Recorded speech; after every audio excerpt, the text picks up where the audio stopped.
Okay, it looks like we are live. Let me just go back over and double check here. Yep.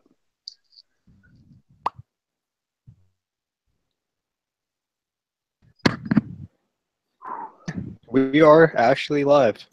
Yeah, we are live. All right. So, after 40 minutes of trying to figure out why my mic wasn't working, we figured it out. Uh, So, thank you for joining us for our first podcast here. Let me just get the link on Twitter here real quick.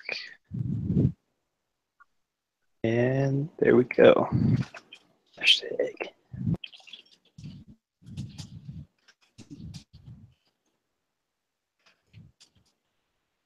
I'm gonna, as we go through this podcast, I'm probably gonna mute because we do have family over and people are gonna be busting in the room as we do this. Oh, hi. So, Oh, bye. yeah. Um. So. Okay. So let me just tweet that out. All right. So pretty much I started to write an article about different topics of gun control. And surprisingly, I have more Democratic friends than I thought I had. So I just kind of show them a message on Facebook and say, hey, give me your opinion about these topics. And I give them my email and tell them to send rebuttals here to me. And out of every that I contacted, they send it, reply. And out of those two people, I received one. And to contact the other one about, So I'm just going to go off and read this here. Pretty just debate, I should say, just talk about exactly what's going on here. Okay. First, gun control. And he says, firmly believe and support gun control. It's not a black topic. Just like a truck or a hammer, a gun is a tool. Not everybody trusted with a truck. Not everybody should be trusted with a gun. Even though the Second Amendment to the U.S. Constitution states a well-regulated militia is necessary to security of a free state, right of the people to keep and bear arms should not be infringed. I believe that the amendment needs to be updated to represent the times. In the 18th century, we had muskets, cannons, and blunderbuss, not M16s, AK-47s, and 4 magnums. Someone could get a gun that can fire 600 per minute compared to a bullet from a musket. All it takes is one bullet to kill a man. The idea of protecting oneself or their family. After all, a gun is tool either for protection or even it can put food on the table or put a man in his grave. But just like alcohol and tobacco, it needs to be regulated at a federal level because it can kill. Fire hundreds of rounds per minute is not a necessary, in my opinion. Who goes hunting with an assault rifle? Assault rifle to defend yourself. Now, I believe we should have to. Do believe people should have rightful access to fire protection. Pistols, shotguns, and semi-automatic rifles are reasonable for all use, whether it be for protection, hunting, legal activity. Well, they're not assault rifles, so. that is one that I laugh when I worked at the gun shop. Everyone's like, "Oh, assault rifle," and I go, "I don't know what those are." Well, for $15,000, I can get you one. For, yeah, give me your associate's degree, and I might be you something. Yeah, they that's what I've noticed lately. Working at the firing line is people come in. Yeah, I want an assault rifle. Well, I don't have any in the store. I can order you one. Well, what's that up there on the wall? Well, that's an AR-15. Well, isn't that an assault rifle? You know, the AR? No, that's the AR is for Armalite rifles. And then they walk out feeling like they know everything. Yeah. And I agree that the Second Amendment should be updated. You know, I don't think we should lose our rights to bear arms. I think we should be allowed to do what we want, though. Yeah, I mean, it's one of those, even if you update it, it's rewording it. Yeah. And by rewarding it, it's not changing anything. Right. Necessarily, I guess you could change it to, the right of the people do not have the right to bear arms and blah, blah, blah. But at the end of the day, you're changing the laws that are already. Right. I mean, the thing is here, though, is they can fire 6 rounds per minute. Not only do you have to go through all the proper documents and paperwork in your waiting period, but you also have to have money for that. Right. And if you're looking at gun owners in general, not all gun owners have fully automatic rifles. No. You're talking about, the higher class people, full auto as a collectors and investments. Exactly. When you get into full auto AR-15s, they're only spitting out like 400 rounds a minute. Yeah. I mean, they're costing you a brand new car, basically. $15,000 to $25,000. I mean, if I had just $25,000 to spend, I'd gladly buy one. Oh yeah, most definitely. Majority of people in America were going with just the AR platforms, or it's just not common, And so getting one, because I worked at a Class dealer, and if you walk in the door times, even the Class 3 dealer was just like, well, first things first, we have to make sure that it's transferable, or we're not even going to touch it. Right. Bunch of, let me call my attorney, and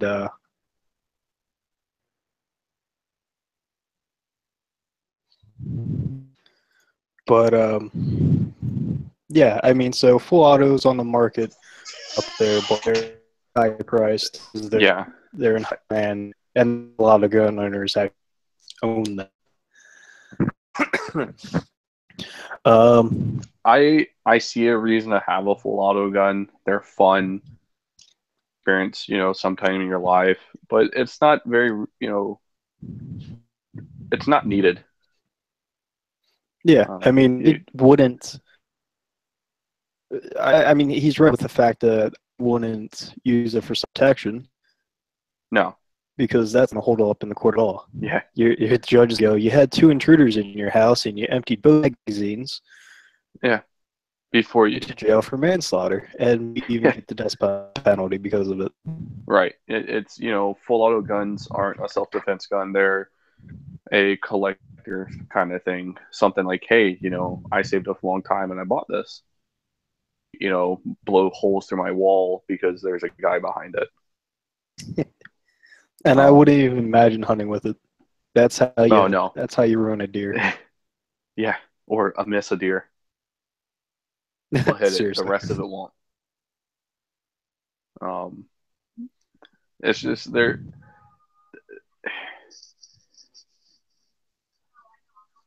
Even like the pistol caliber machine gun, the SMGs, they're even crazier.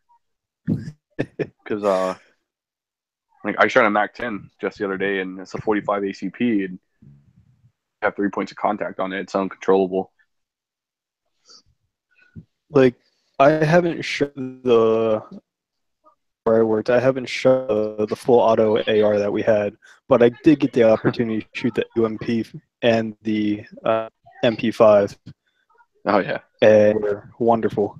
Yeah, I've been buying ammo for that thing. Oh god, like we at my shop we actually have a full auto Uzi, and those little guys are only running like 650 rounds a minute. They're not fast compared to other SMGs out there. They're one of the slower ones on the market, and watching the videos, it takes seconds to dump 32 rounds. So when Yeah. you get those, those SMGs that are running, 1,000 to 1,200 rounds a minute, like some of the newer ones out there, cool for ammo. I mean, when you're spending $20 for 50 rounds of ammo, some of those mags are holding 30 rounds to 100 rounds of ammo in a matter of seconds. Exactly. Let's move to the next one here. This one I pretty decent. Background checks. And you're breaking up. Universal background checks. I can only find one wrong thing with that, and that's some states classify some things as felonies that other states don't. Yeah. Well, here's what he said. He said, I wholeheartedly support background checks for anyone purchasing a gun.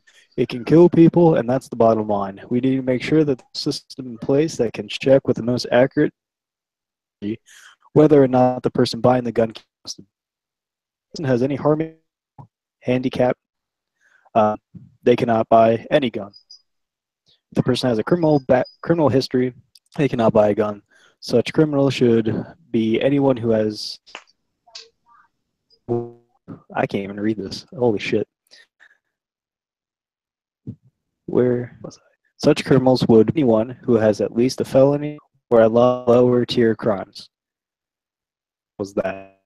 Here's the thing with universal background checks. Fortunately for me, I don't. PA don't have that yet.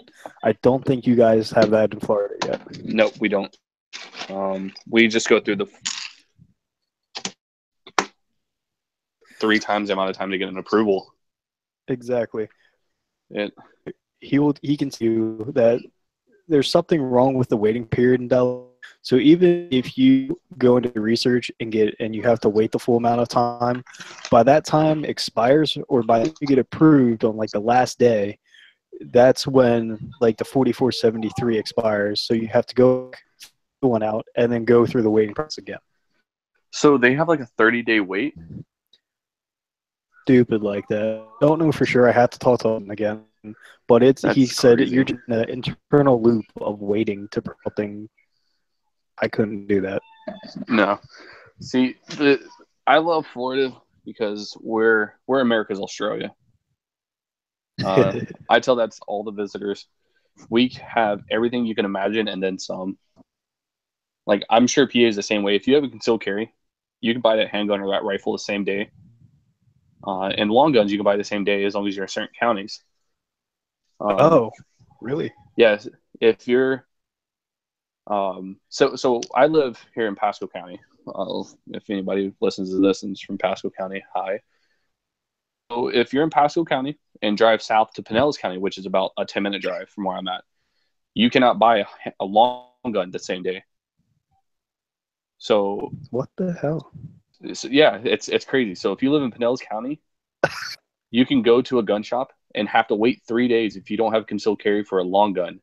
Or you can just drive 10 miles north to Pasco County and go to Walmart and buy a long gun right then and there. You're cutting in there. Oh, I'm cutting out. Yeah. Oh. Heard go to Walmart, but that was it. Oh, you can go to Walmart in Pasco and pick up a long gun that same day.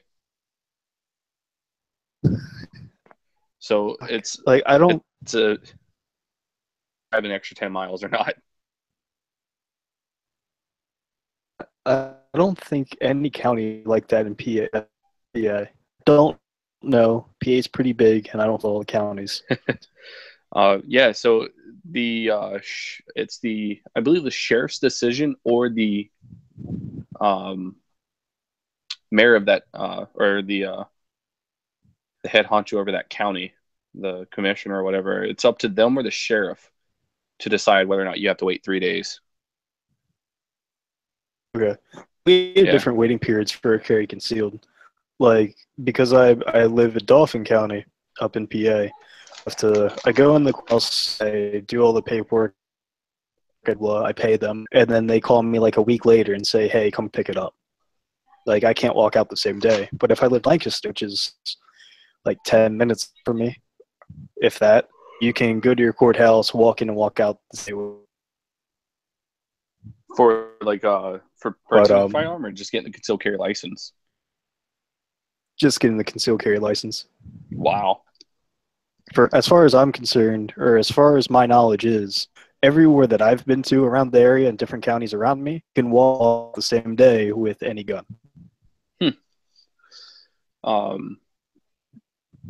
That's really cool. Yeah. The only thing that I don't like about the use of background check, though, is other than the inconvenience of saying I can't legally now transfer a long gun in a private sale, which if you're responsible anyway, you're doing a bill of sale, and if you know people in the police department, running the background before you even get anywhere. It's the whole concept. If your state passes that law, or passes that regulation, I should say, and you have done a private sale in the past and you don't have work or documentation saying that you went into effect, right now you're in legal possession of the firearm, and now you're a felon for something that was legal up to that point. Wow. Now, do you guys register your firearms up in PA? Technically, here's the thing. Technically speaking, PA doesn't require you to register a firearm. Gotcha.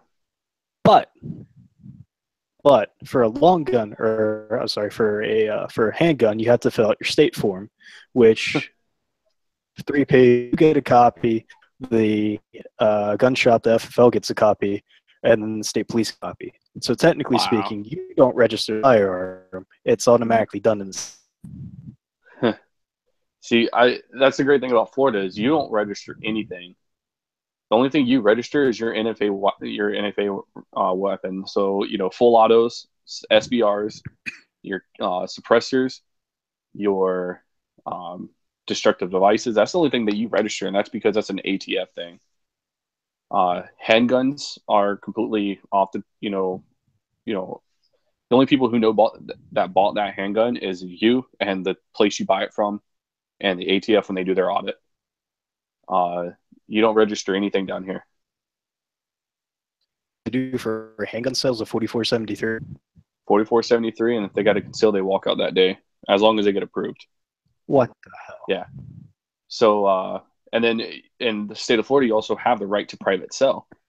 So as long as you, as a person, feel like you're selling it to somebody that's a law-abiding citizen who's not a felon or has any kind of criminal background, it's completely legal, and there's no paperwork behind it because you're not registered. So you could buy that, so you could go, like, say to my store, all right, this is all theoretical, so I hope this doesn't happen. 19. Okay. And now this would also fall in that area of straw purchase if, they buy a gun and give it to somebody who's a felon. But say they buy a gun and then they go, 2 months later, sell it to somebody that they have no clue who it is. They met them on Craigslist, and they sell them this Glock. Well, that guy's a felon and the other guy didn't know. That guy goes to somewhere and shoots the place up, or rob somebody with it, and they find a gun. Well, the guy who bought it's not in trouble because you have the right to sell it to who you want to, and if you don't know their background, then you're not in trouble about it. But hell? What we recommend people I don't know, like on the state form in PA, it has the same info on the as of the 473. The only thing difference is it also has info. Say that again. And then pretty much we have the right to private sale for long guns, shotguns and rifles, but for go to the FFL and pay that ridiculous transfer fee. And that's that transfer fee is whatever they decide to do. Somebody could be like, yeah, just give us $10 and we'll do it for you. Some people can be like, give me $150. Like the 2 gun shops I worked at, they had $30 transfer fees. Check, so it's like 35 and so you're paying almost like $40 out the door. When I went to sell, I traded a guy an AR for the Glock that I have. We went around he lived about an hour away, so we're calling around trying to meet in the middle. One shop I called, and I said, "What's your transfer fee for person to person?" And they're like, "Oh, it's $80." Have a good one. Yeah. That it's really up to that gun shop, if they don't do it all the time or if they do it a lot, enough. We don't charge much for a transfer fee for Florida. I know some places get kind of ridiculous down here. But as a little mom and pop shop that we are, we do pretty well. This past audit, we did pretty good. We try to stay on top of things like anybody should. Anytime, we recommend all the time, hey, if you're trying to sell this gun to somebody, come in and do a transfer. It's going to, whatever they're going to pay you for the gun, just take out a couple bucks and, make sure that they're good. And usually they're good. And if they are, then happy. If they're not, then, that guy just saved, a lot of time and hassle of the cops coming to him. So, the next topic here is magazine limits. Oh, California, come on, where you at? Technically, California, there's I think he's a senator in California who's trying to get that magazine thing thrown out. I heard something about. I know it got put hold. Yeah, but it was fun. The entire time, everyone in the media for nobody turned their mags, and I really expect them to either. I mean, I wouldn't. I'd lose hope in the world if the U.S. got hit with a magazine limit.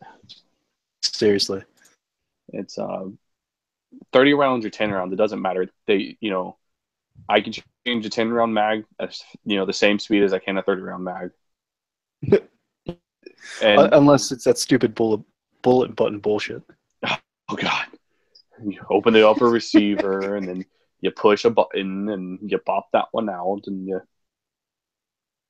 So this is what Mike said, and it's not in context. So I'm assuming he's talking about those quote unquote assault rifles. He says, "You're not going to war, so you don't need a trunk full of bullets." Yeah, you do. Person can purchase the gun for collecting purposes, but if you don't need ammo for an assault rifle, you need pistol, shotguns, and semi-automatic rifles. Ammo should be regulated and monitored. Nope.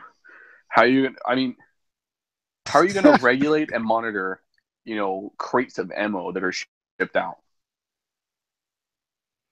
Well, let me bring up my quote here. Okay. I put it right there. For magazine restrictions, I will never live in a state that will carry an around mag. Not your position to tell me how I can and cannot defend myself with how much ammo that I can or cannot.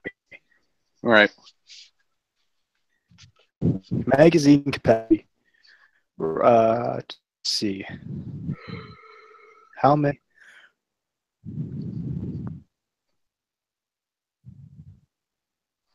So, pretty much in the book I wrote, I pretty much said I don't understand this for two reasons.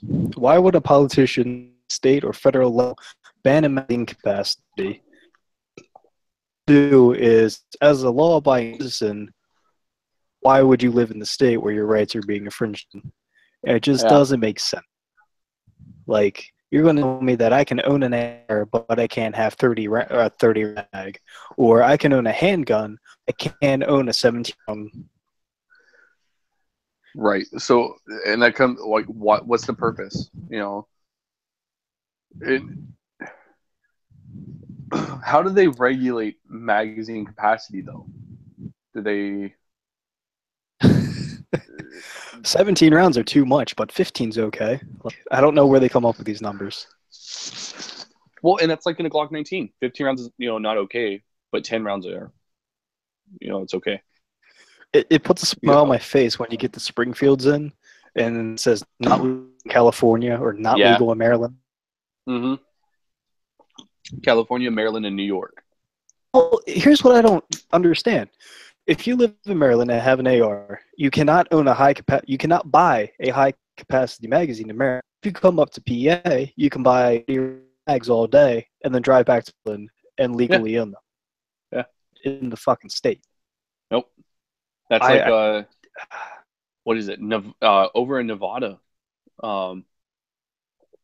you can buy magazines in Nevada for the AR-15 for 30 rounders, but you can't leave the state with them.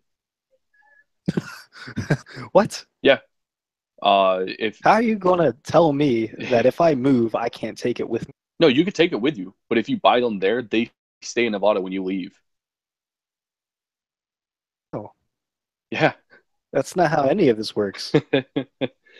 So, that's another state I'm not moving to. Yeah. I'll go there. I won't move there. Like, what I'm going to do? Like, when I'm exiting Nevada, it's going to be like a border patrol that pulls me over? If you move to California with a Glock 17 and you change over all but one mag, are you a felon? Are you know? I had this. It was stuck in a sock. I'm sorry. Well, sir, if you will, that's place your hands behind your back here. 10 years of your life in jail. Yeah, for 7 rounds. Yeah. And that's why I'm from South Georgia, and everything there is like gun ho and carry on the outs, open carry if you want to, and I've come to Florida where it's a concealed carry only state, and I understand why people would be complete dicks to everybody if you open carried. Well, look what I got. Story going on. I don't know where in Florida, but this guy just got his carry concealed license and was walking around with his concealed weapon, and I guess in shorts and a shirt, and then people freaked out and called the cops. He's fighting in it got all the way to like Florida Supreme Court or some shit. Oh wow, I haven't heard of that yet. I don't know if it was recent or a few months ago, but I know something like that was going on. The thing is carrying concealed in the state of Florida, because we have a lot of liberals in the state of Florida. Even though the state one is Republican, there's a lot of Democrats because most of them are from up north. Now the thing is if you're carrying concealed and somebody who doesn't like guns, and you're at the supermarket, okay? And you're carrying conceal, and I have a 1911, and that's what I plan on carrying. Mm-hmm. If I bend over at a supermarket to pick up a can of beans on the bottom shelf, and I stand back up and my shirt's come over and my 1911 is visible, calls and says, "Oh, this guy just threatened me with his gun," or "This guy's got a gun and I can see it."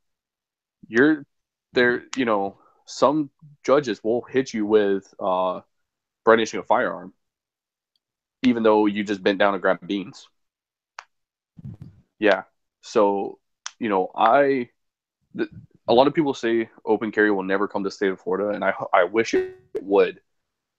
If you're carrying concealed and your shirt comes up and somebody sees your gun, instead of getting hit with brandishing a firearm, you get hit with open carry. And that's the thing. Here's the thing. I would assume the state would either say one of two things: either you have to carry, or you have a right to conceal carry. And let's see, there was something else that. I mean, you should just move to PA. It's an open carry. I like open carry because if you got a big 1911, it's easier to move around with it. Yeah, the first thing, what I like to tell people when they're buying is if you have your carry concealed, because a lot of new gun owners will come in and say, "Hey, I don't have my carry. Can I buy a gun?" And it's, yeah, you can buy a gun. Anyone can buy a gun as long as you pass the background, all the your documentation. But it's back to the matter of, if you have a gun, you don't have your carry concealed, how are you going to be transporting this home? Because if you majority of people buy ammo with their holster or whatever it may be, but in PA, you have to have the gun in a separate area of your car than the ammo. Yeah. That's it. It's if you have 3-step law. Yeah. If you have your carry concealable, I tell people it doesn't really matter. I mean, you can have the gun in the car with the ammo, and no one's going to think twice about it. You can run it cocked and locked, and everybody's fine and dandy. But if you don't have that conceal, lock that gun up with a mag somewhere else. Exactly. Like in PA, you can open carry. I carry at work, but if you're open carrying, you step foot in a vehicle. Now it's considered no carry. It's considered what?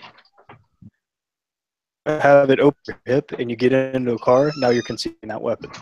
Huh. Yeah. Just because it's hidden, quote unquote, hidden in the car. Right. Hidden from the eyes. Yeah. Okay. You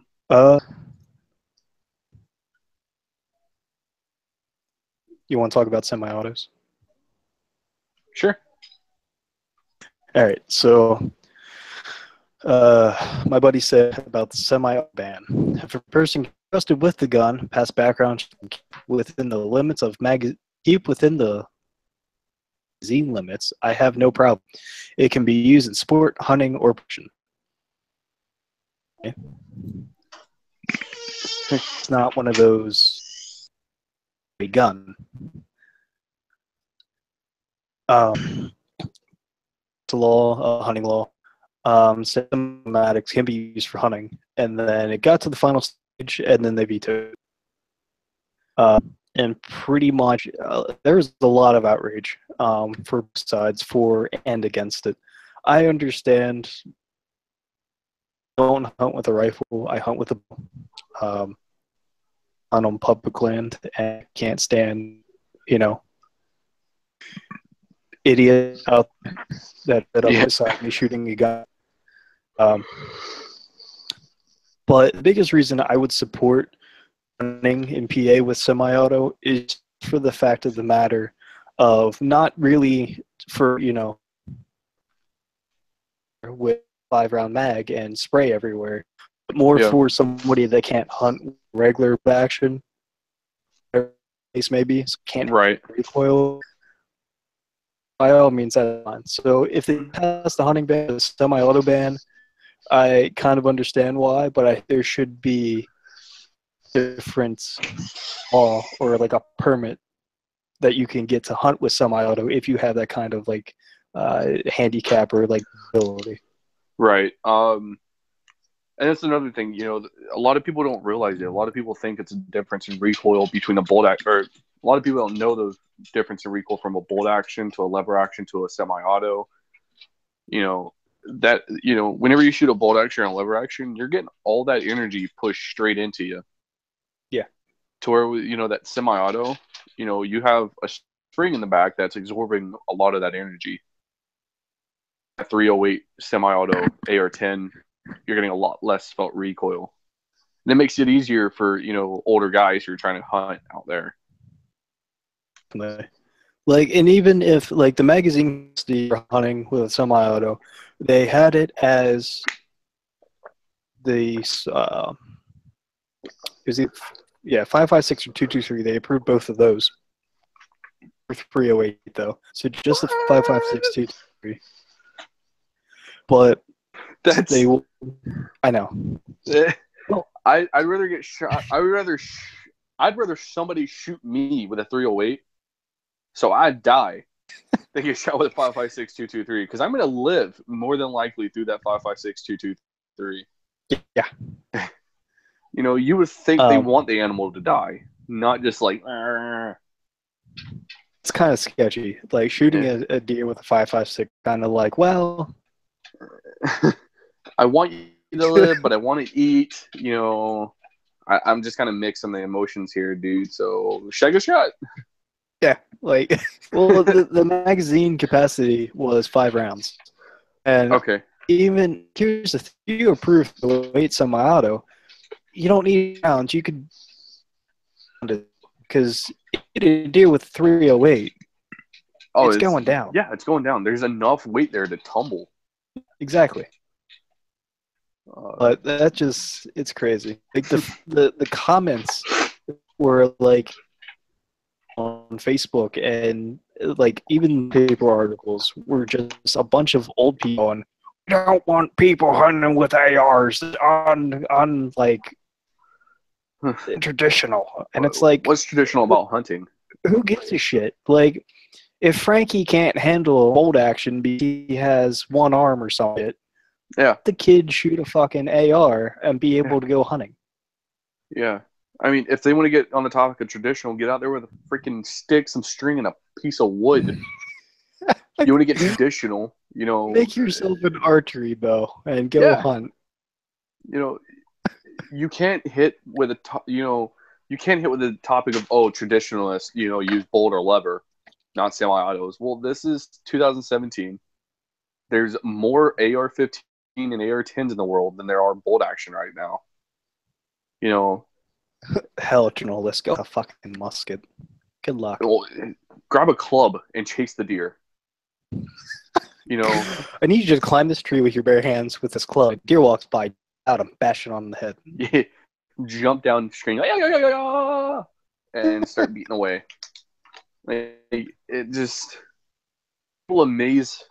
If you put a TV up of the ridiculousness people say and do, you'd have a lifetime's worth of just TV. Yeah, for real. And it's funny because you get FedEx and UPS and USPS and all that stuff for different stuff that comes in. And when you order stuff from your dealers, and some of our mail people are actually Democrats who are very against guns. And we have this one lady who drops off for UPS, and she's like a very high in the leagues of liberal. And every day she comes in, she always drops a little pamphlet off saying why guns are bad. She's been doing this for about 10 years, from what the owners are saying. Every day that she comes in, she puts a little pamphlet on the desk. You have a gun range in that place? Yeah. Take that pamphlet right to the range and shoot it. The second time she did it, Rob actually took it out there because it had why guns are bad, and it had a circle around that, and Rob put a 308 right through the middle of the circle and set it back on the desk for the next day. Yes, but I love it. It's crazy what people will do to just to get on your nerves, really. For real. Well, that's like when right before I left the gun shop, I had a little British couple come in. Can I help you with anything? And they're like, no, we're just visiting. And you just have guns sitting on shelves. I love the British. And I'm like, yeah, and they're just like, this is just incredible. And this is incredible. And I'm like, welcome to freedom. Yeah. And it's cool because we actually just had a family that moved from the UK to America just recently, and they have taken full advantage of their American rights. They have just bought, just so much stuff that they didn't need, but they're like, I don't need a license for this. They're just buying everything they can. They were like, yeah. You're telling me that I can walk around with a knife in my pocket? Yeah.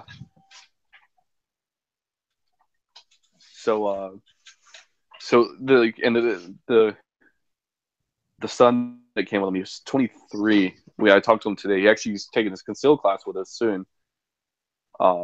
Nice. Yeah. And I was asking him what guns could you guys get? And he was like, 22.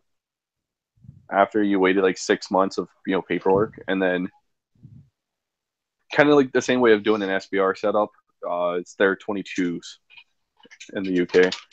Good God. And then that can get with a 6 month setup. A monster. Yeah. Whatever. And then to get a shotgun, a 12 gauge shotgun in the UK, you have to you've got to fill out like you're buying a full auto. Like they're getting your thumbprints, your photo ID, background, family's background. Oh God. And then you get a card, and you can only go shoot it so many times a year. It's it's super limited, from what he was telling me. This brings up a story. Ammo. So once at this computer repair place, I worked with a guy from Egypt. And I'm like, why'd you move from Egypt? Like, because the violence there is so outrageous. Because I guess there's two main religions in there, and one silver or one gold, and they're always like killing each other and shit. And he said, if you own it there, you get the gun and one box of ammo. You have to go to the local police station with the gun and ammo. They can check the serial number on it and count how many bullets you have. Wow. And they have to know why and where.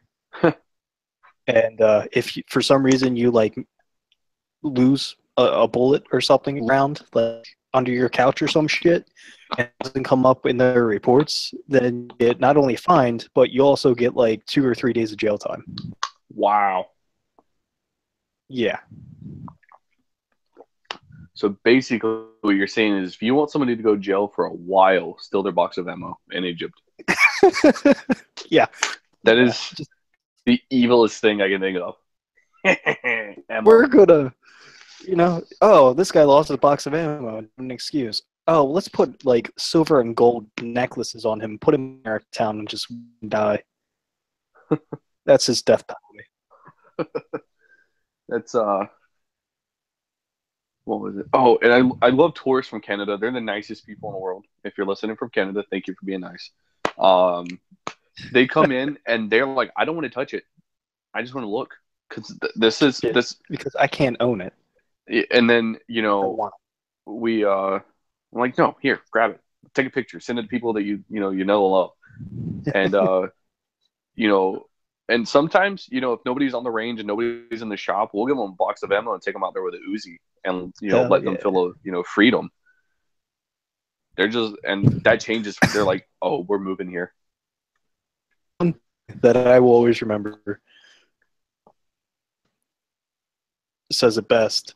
Every day he went to work, he was always happy, a smile on his face. And we're like, why are you happy all the time? And he goes, because I sell freedom to people. Greatest thing ever. I was like, you're right. I need to be more happy. I'm gonna make a patch that says I sell freedom to people. We need a shirt. That's oh my god. To be a gun shop shirt, like an employee shirt. We freedom. That's gonna be the new firing line shirt. It's gonna have firing line over the left side of the chest with an American flag, because you always cross your hand over, right hand to your left side, and then on the back it's gonna say, "We sell freedom to people." God, that would be awesome. Oh, looks like I'm calling Ash up. So, I want to talk about this next topic would be NFA. So, what do you want to talk about? Full autos or silencers? Silencers, because that should the National Hearing Protection Act should be a thing. All right, yeah, because we kind of covered full autos anyway. But here's what he says. He goes, silencers. Why would you need them unless you need to be hidden? And no citizen needs hidden when they have a gun. That goes to the movie myths. That's exactly what I was thinking. I'm like, there's quiet and then there's movie quiet, and it's really hard movie quiet. Yeah, I mean, even the video games now are actually getting a little more realistic with the sounds. Now the thing about silencers, if you're shooting a 22 quiet out of the silencer, yes, those are movie quiet. Yeah. Something that is not even fully cycling a bolt on a 1022 or even reslide or on the Ruger SR22, it doesn't have power, so it sounds like it's moving 2 miles an hour. It's just poop, ting. It takes a while. But if, with most of the movies you see, they're shooting like an FNX 45 tactical. They're just Mr. Cool Guy. But those are loud. They're hearing safe. You can shoot them with your ear pro on, but they're not quiet like you think they are. And when people are like, "Oh, silencers are illegal, aren't they?" I'm like, "No, they're not. You just have to go over the paperwork and wait a while, and you can get one." They're like, "Well, what's the point of having it? Why do you need a silencer?" Well, do you like to shoot outside and not blow your eardrums out? Seriously, what people don't realize is to get movie quiet, go with the easiest way to do it would be to quiet, like you said. And if you even want to go the next step, you do fully integrated barrel. Right. On the end of that as well. But for common round, for what everybody shoots, 5.6 or the 308, you get that quiet. No. I mean, I've seen some integrally suppressed 5.56s come in there at my shop, and the cool thing is I've seen them fully, the fully integrally suppressed with a thread on it to add another suppressor to it. And shit. Yeah, a guy had one custom done by one of a super high end company out there, and he threw a 5.56 suppressor on the end of it, and it was still loud.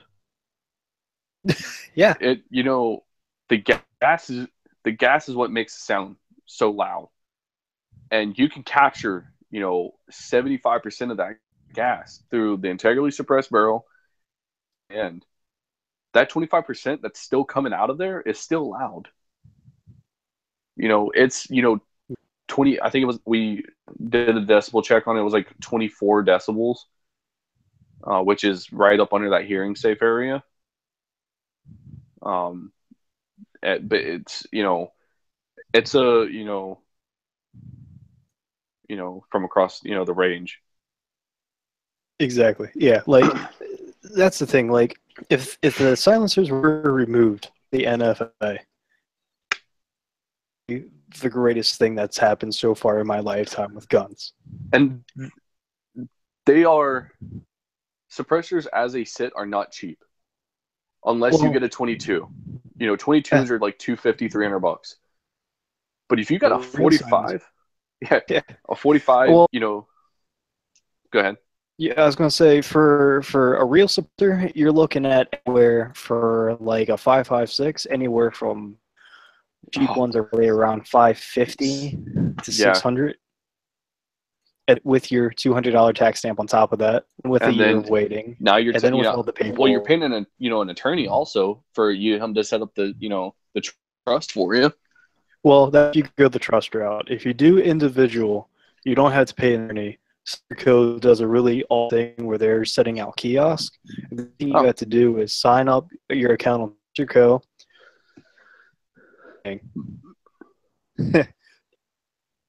Sponsors. Suppressors.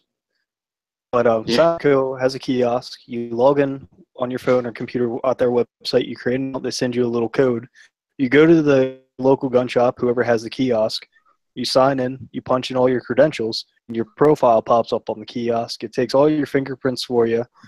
You can upload all the images. Then they have an app you can download on your phone to do the passport. So, wow. And done. Like, after you submit everything on the kiosk, you buy the suppressor from the gun shop. On the back end, the gun shop has to link to your account. You can do by the receipt, and then Silencer Co. will take over all of your paperwork for you, so you don't have to. Gun shop doesn't do it. You don't have to worry about anything. And if they don't contact you, then everything's going through all right, and then you can log into your account and actually see the status of your paperwork. Oh my god, that would make my life amazing. That NFA so stuff nice. I don't deal with a lot of NFA stuff at work because I just started off in the gun shop. I do quite a bit for what how long I've only been there. The NFA stuff I don't like doing. It is just so much work. It is. I It's not anymore, but and you know, when people are doing multiple NFA items at the same time, it's even worse because now you've got double the paperwork. We had a gentleman just come in, and he's had his stuff submitted for a while now. He's actually just now waiting for his approval to come back in the next couple months.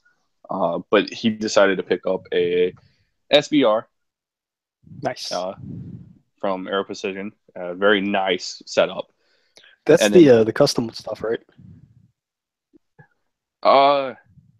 No, it was, well, I mean, it looked like a nice rifle. It didn't have a rail on it. Your name sounds familiar. I don't Aero know Precision. They do have some nice lowers though. I've been looking. That's why I know. Never mind. I've been looking at their lowers for my AR build that I want to do. But buy cheap Anderson. I could, you know, cost on them isn't too bad. But they're like $60 retail. Yeah, that's retail. Yeah, that's what was it? Oh, and then he decided to get a really nice Silencer Co. 5.56 suppressor, and we got him, you know, all set up. We actually threw a 13-inch M-LOK rail on it for him. Nice. Yeah, and it covered. It's a 7. He had a 7.5-inch barrel with that 6.5-inch suppressor, with that 13-inch rail on top of it. It's a Honey Badger. Without it being a 300 blackout, it's the coolest little gun I have ever shot, because we went out there and shoot it. Because once you have your stuff submitted and it's paid for, you can come in and shoot it whenever you want. Speaking, I wish my gun shop did that. They They said, "Oh no, it's still in jail. You can't have it." Oh, I mean, if you've already done a background check and you've already been approved for that firearm, you're just waiting for your tax stamp. It's, have fun. But no, to get back to this whole suppressor thing, they're expensive before you add in, an attorney. If you do that, attorney is going to charge you $200 to $250 or more, depending on where you live. Yeah, if you, so you have to factor that in, and then you factor in the $200 tax stamp, and then from $200 22 suppressors to, what are they? The Salvo 12, 12 gauge shotgun suppressors that are like those $30,000. Things are awesome though. They are. I haven't shot through them, but I held a few. I've shot through one. They're almost not hearing safe. I mean, it's a shotgun, so yeah. No, it's still cool. But once you get into that $800 suppressor, or that $1,000 300 blackout suppressor you specifically need for that Honey Badger build that you want to do, like me, once you get into that area, why should you spend $1,400 almost? Because the state wants your money. Seriously, tax stamp does not have to be $100. It does not have to be that damn high. No, charge me $25 because you have to do a little bit of paperwork. Yeah, and a background check. Yeah, which the gun shop does for you. And it shouldn't take 8 months, 9 months, 10 months to get an approval. No, that's the ATF just taking their good old time. Yeah. I mean, I understand that everybody that lives in a suppressor-friendly state wants a suppressor, and I understand that there's probably quite a bit of people out there that are buying suppressors daily, and I imagine there's a lot of paperwork. But I really think it's that's taking the making tobacco. I think it's going to the ATF and they're finding errors, and now they're causing backlogs because they can't process stuff, so they have to ship everything back if you're doing it away. Right. Now, if there's a lot of people in a lot of states that states that are suppressor friendly. I don't think that there's more handguns that are being sold than there are suppressors. And it shouldn't. If anything, handguns should take longer than the suppressor should. Florida, don't go out there and do something crazy, but when on a daily basis, I sell probably 5 handguns myself. I sell 5 handguns, and it takes all of 5 minutes to get an approval through our NIC system. It should only take a day or 2 to get a suppressor back. Once those fingerprints, once that photo, and once that paperwork is submitted, 10 days tops. Everything's done. You just got to say okay. When I was at the gun shop, for me, like, different shops, if you consider a Barrow gun shop, the thing that I liked about my Moto is because it was more they did tactical stuff. We had a license, we had a range, we did training classes. But the thing that I liked the most is we had a lot of gun people, like new gun owners coming, compared to Bass Pro, who it's mainly just hunters. Here are the people that know nothing about hunting and just go see the animals on the the first gun shop I worked at, a mom and pop shop, really focused on archery, then had like a little corner. When the guys came in there, knew what they were talking about. They just kind of grabbed the gun and left. The most recent here, I had a lot of guys and girls come in and go, well, protect, and and then I lay out 3, 4, 5 different handguns. I say, well, let me know which one fits in your hand.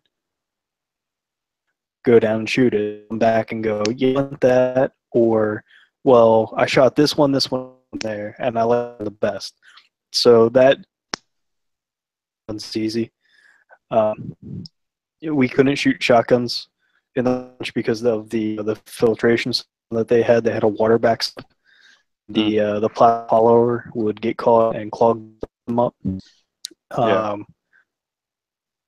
Sold more than shotguns. Actually, I don't think I sold more than 5 shotguns there. I've sold probably 4 to 5 shotguns. I've sold probably around 15 rifles, and handguns I've sold over 30. I know that for sure because they were such an easy selling point. Yeah. Shotguns are pretty hard to sell. Usually people who buy shotguns are competition guys who need a semi-auto or getting into competition. The weird people who shoot, or hunt with shotguns. Delaware. And then, people who want something for home protection or a rifle. And that's when I hand them a D12 and say, this is... Well, we've been selling Shockwaves like crazy. Do you guys have the new Remington? I do. I don't know which one I like more. I like the Remington more. Why? You get a Magpul pump on it.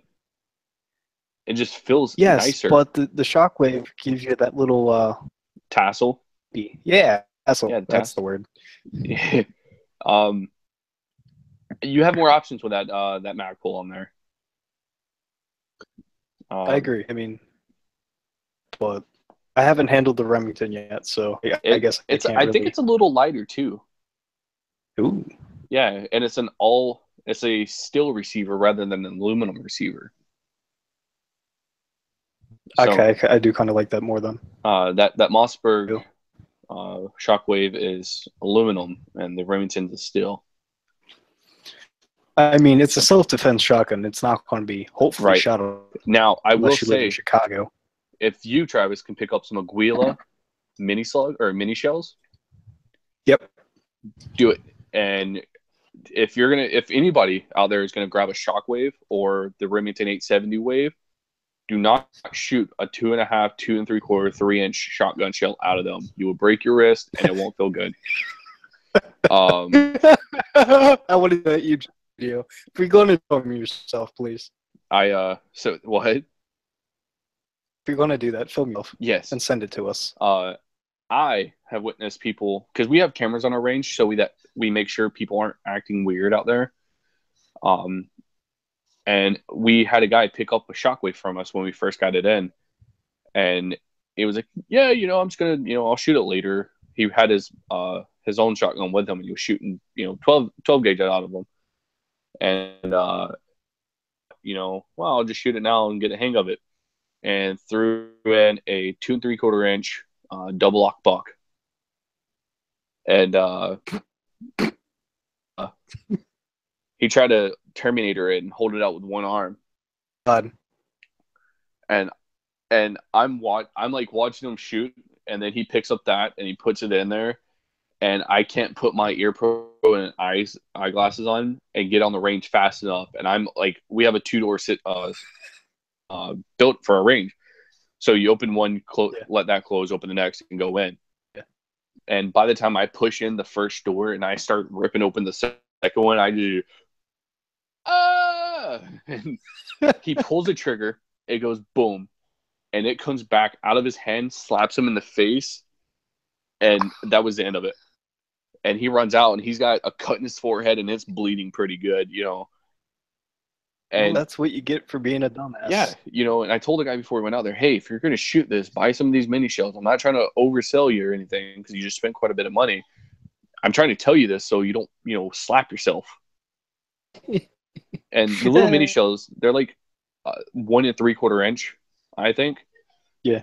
And they're like half the power, and they're fun. It's ideal for, I mean, that'd be ideal for not only shooting it out, almost all for, you're doing 110% damage to your walls. Yeah, and they come in birdshot, buckshot, and slug. Ooh. Yeah, so that's really cool. So if you have a house, you don't mind fixing a bunch of little holes, birdshot. If you don't mind fixing a couple of big holes, buckshot. I'd rather fix one hole than 15 little ones. So I shoot a slug out of it, and they're very controllable. And instead of only fitting 2 or 3, 2 3/4-inch double lock buck or slugs and that Shockwave, you could fit like 7 mini shells in them. Some holy shit. Yeah. Now the cool thing is you can short stroke the shell because of how small they are. Yeah. And I found this out yesterday, on the standard shotgun with that that normal length magazine tube, you can fit about 14 in there. So G's actually feed them also. So that's what you're telling me. Yeah. So typically the KSG will hold 14 shot shells, and then it'll hold 28 mini shells. So you can do, and since it's a dual feed tube on the KSG, you can run one side buckshot, one side slugs, and choose what you want to shoot out of it. That's a wrong house, though. That's what that is. Yeah. Shotguns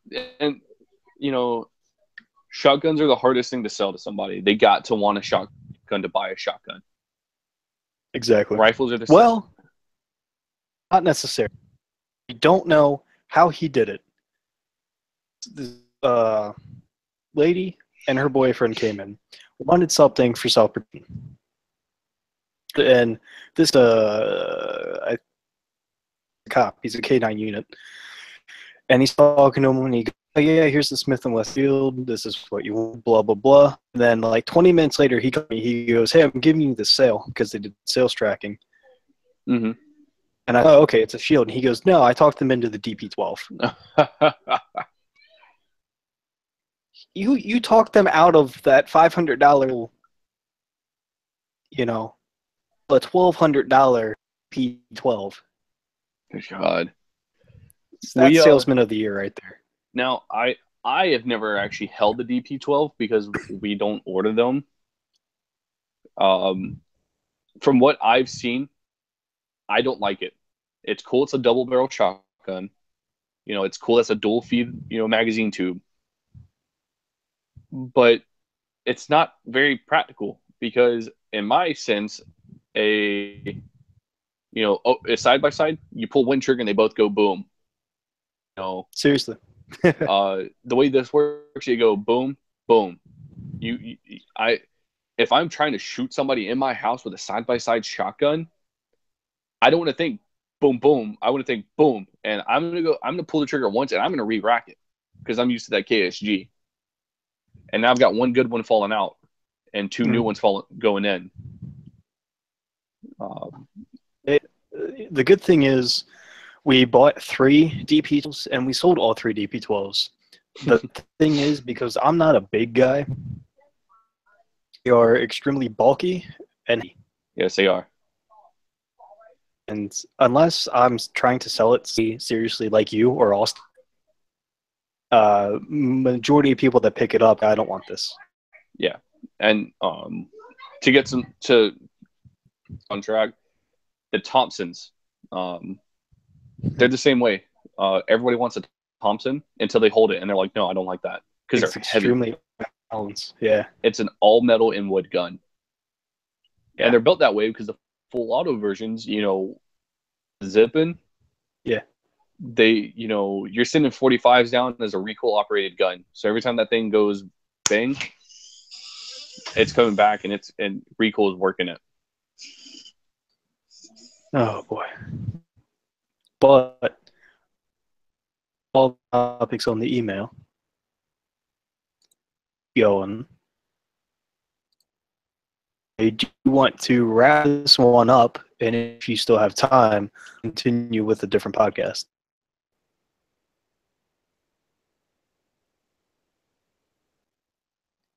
And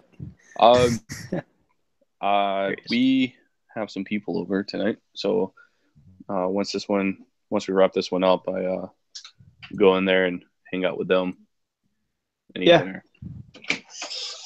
This one up.